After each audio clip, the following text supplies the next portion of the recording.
Nurota izi nzozi menya ko Imana iri kumwe nawe.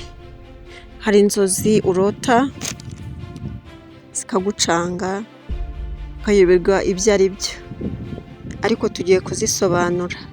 Inzozi ziri uburyo bugiye butandukanye, ngiye kubasobanurira rero inzozi zizakwereka ko Imana iri kukubwira ko iri kumwe nawe. Ushobora kurota inzozi. Mu busanzwe umuntu arota inzozi bitewe n'uko twiriwe n'ibiri mu mitima yacu, kandi biterwa nanone n'uko twaryamye.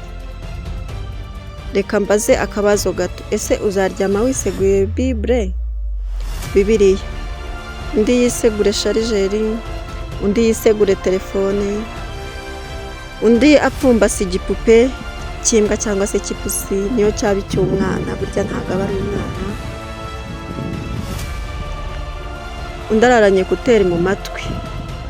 Abo bantu bazarota kimwe? Hari n'undi wiseguye imiti y'abapfumu. Abo bantu bazarota kimwe? Mbere y'uko mbabwira inzozi ushobora kurota ukamenya ko Imana iri kumwe nawe, ntabwo abo bantu barota kimwe. Hari igihe rero uba ubabaye, ushavuye, nta byiringiro, nta muntu ukugeraho, mbega wumva ugiye gupfa, isi ikurambiye, ariko waryama ukarota zimwe muri izi nzozi. Mbere ko tuzigeraho gato, hari umubyeyi witwa Hana, yari amaranye ikigeragezo igihe kirekire, akajya ajya mu nzu y'Imana agasenga, bigeze aho noneho akajya ayijyamo agasenga burage, azunguza iminwa. Hari n'umuntu wamubonye muri urwo rusengero, aribaza ati se noneho yasaze, ariko kari agahinda gakabije, yari umubabaro ukabije afite n'ikigeragezo yari atinzeho, bituma noneho amagambo yo kuvuga ashira, noneho akajya azunguza iminwa mu cyimbo cyo kuba yagira amagambo avuga.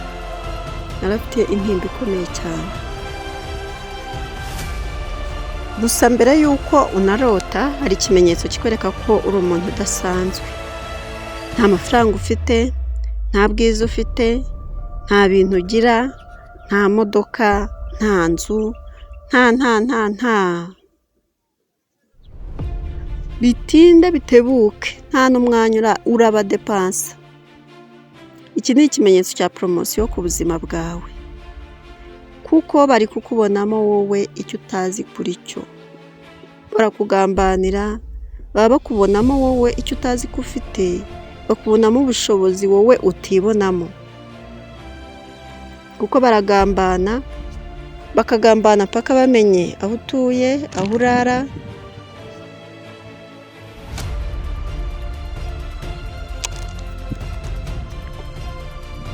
Ibi ntibizaguca intege mu rugendo rwawe cyangwa se mu buzima bwawe, kuko we baba bakubonamo icyo utazi ko ufite. Hari poromosiyo iba ikomeye igiye kuba ku buzima bwawe.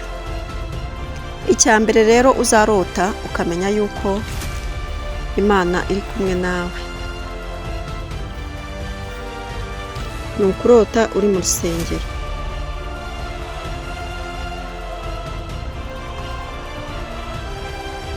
Nurota uri mu rusengero mo imbere, ntabwo navuze hanze yarwo, nta n'ubwo navuze urusengero rwa ADEPR, urusengero rw'Abadivantisite, urusengero rw'Abayisilamu, urusengero rw'Abangilikani, aya madini yose uko uyazi.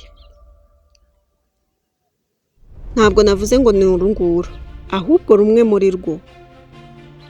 Nurota uruhagazemo mo imbere, nubwo waba uri gusenga, nubwo waba uri kuririmba, nubwo uzibona uruhagazemo nta kintu uri gukora,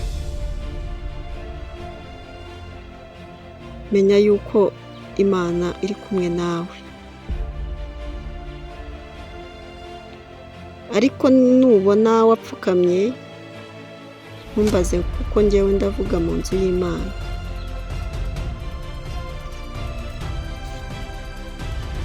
ndisubiremo, aha niwibona wageze mu bapfumu, aha ngaha njye ndavuga ahitwa mu nzu y'Imana, aho basenga bakavuga Imana, rumwe muri urwo rusengero ntuzabona urose uruhagazemo, uzamenye yuko uri kumwe n'Imana. Menya ko umusozi wari imbere yawe ko urudutse. Aha rero nurota uri mu nzu y'Imana, kuko ijambo ry'Imana riravuga ngo uwambaza izina ry'Imana wese azakizwa. Uko ni ukuri, uwambaza izina ry'Imana wese azakizwa. Aha ngaha Imana izaba iri kukwereka ko uri kumwe nayo. Ikindi uzarota ukamenya yuko uri kumwe n'Imana, igihe uzarota ufite Bibiliya mu ntoki zawe cyangwa se mu gituza, bisobanuye ko ufite ijambo ry'Imana. Nubwo warota uyiseguye uyifite se uri kuyisoma, niyo waba utari kuyisoma uyifite mu ntoki gusa, bisobanuye ko ufite ijambo ry'Imana. Gusa hari abantu bavuga ko kwisegura Bibiliya cyangwa se kuyirarana ibyo nta kintu bivuze, nyamara si byo, kuko uwiseguye imiti y'abapfumu, uwiseguye ibindi bintu bidafite umumaro, ntago yaba ari kimwe n'umuntu wiseguye Bibiliya, ijambo ry'Imana. Ubwo babyisegura nabo bafite imyizerere yabo, ariko aha ngaha ndababwiza ukuri ko kwisegura Bibiliya cyangwa se kuyipfumbata, kuyiraza mu gituza, ntabwo byahura n'umuntu uraranye igipupe, ntabwo byahura n'umuntu uraranye ekuteri mu matwi, ntabwo byahura n'umuntu wiseguye telefone. Tujye ku kindi, uzarota ukamenya yuko uri kumwe n'Imana. Ni ukurota usenga, kurota usenga. Aha ngaha izi nzozi nuzirota menya ko hari ibyo ugiye gusohokamo. Byari bikugoye rwose, hari n'urugo rwawe, ni ubukene, ni uburwayi wari urimo, ni imanza zigiye zitandukanye, menya ko Imana iri kukwibutsa ko urugamba umazemo igihe ugiye kurusoza, nubwo wowe ubona ko nta nzira. Ijambo ry'Imana riravuga ngo nuko abibutse Uwiteka ntimumuturize kugeza igihe azashyirira amahoro muri Yerusalemu. Ntimumuturize Uwiteka kugeza ubwo azashyirira amahoro muri wowe. Kurota usenga, usengera abandi, uvuga mu ndimi, Imana iri kukwibutsa ko nubwo ubona nta nzira, urwo rugo ni urugero hano nari ntanze, ubwo bukene, ubwo bukode, iyo nzara iri kukwereka ko birangiye.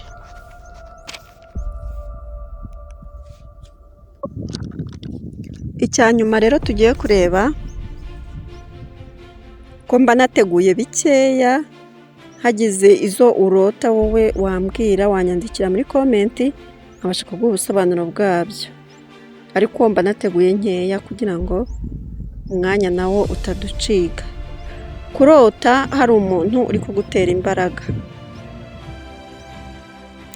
Hano wakibaza uti se niyo yaba ari umupagani? Ushobora kwibwira ko yenda uwo muntu ari umupagani, kuko gukizwa kwacu kumenywa n'Imana, kandi nanone kukagaragazwa n'imbuto twera. Ushobora kwibwira ko ari umupagani mu rusengero, ariko ari we muntu ukijijwe. Umuntu wese mudasengana muri kamere muntu twumva yuko uwo muntu ari umupagani. Oya, ntabwo ari byo. Ariko nurota hari umuntu uri kugutera imbaraga, bivuze ngo wicogora, ihangane, uri mu nzira, uri mu mwanya wo kuvuga ngo thank you Lord. Bivuze ngo komeza unyizere, ndi kumwe nawe. Izi nzozi nicyo zisobanuye. bivuze ngo Imana iri kumwe nawe, iri kugutera imbaraga, iri kukubwira ngo komeza unyizere, ndi kumwe nawe.